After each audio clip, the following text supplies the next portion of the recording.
देखो, ये सामंती सुल्तानों की सूबेदारी का संग्राम है, इससे ज्यादा कुछ नहीं है।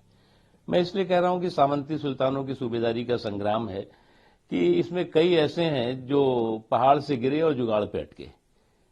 अब कई ऐसे हैं जो प्रधानमंत्री पद के उम्मीदवार थे, अब प्रधानमंत्री की उम्मीद में जो है वो दुबले हो रहे हैं। तो एक बात समझ लेना चाहिए कि ये जो गुनाहों का गटर है उसमें गठबंधन के शटर से कोई बचने वाला नहीं है, क्योंकि प्रधानमंत्री नरेंद्र मोदी जी की तपस्या की ताकत और परिश्रम के परिणाम से मुकाबला करने के लिए कम से कम उनके 10% पहुंचना पड़ेगा, जबकि ये 0% पे है। जी सर, सलमान अब ये जो गठबंधन है ना, ये झांसे की झप्पी वाला है।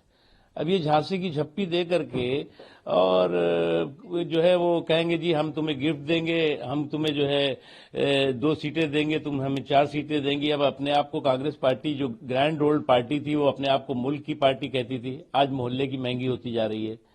अंदर कोई भाव नहीं, बाहर कोई मोल नहीं। जी सर, खड़गे ने बोला, देखो, ये बहिष्कार का जो बहाना है वो भी कुतर्कों से भरा हुआ है। आपको अगर बहिष्कार करना है तो आप जो है वो स्पष्ट रूप से कहिए कि आपका जो स्यूडो सेकुलरिज्म है, जो छद्म धर्मनिरपेक्षता है, वो खतरे में आ जाएगी। क्योंकि ये कोई नया, ये तो बहुत हिस्ट्री शीटर लोग हैं।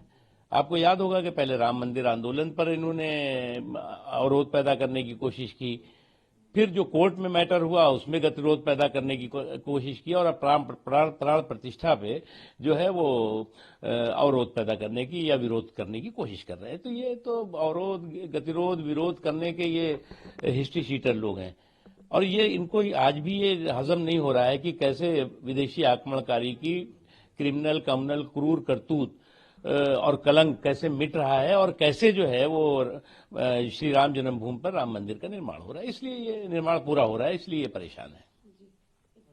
साधुओं की जिस तरह से हत्या की गई, उन्हें कैसे देख, लिंचिंग की गई, उसे कैसे देख?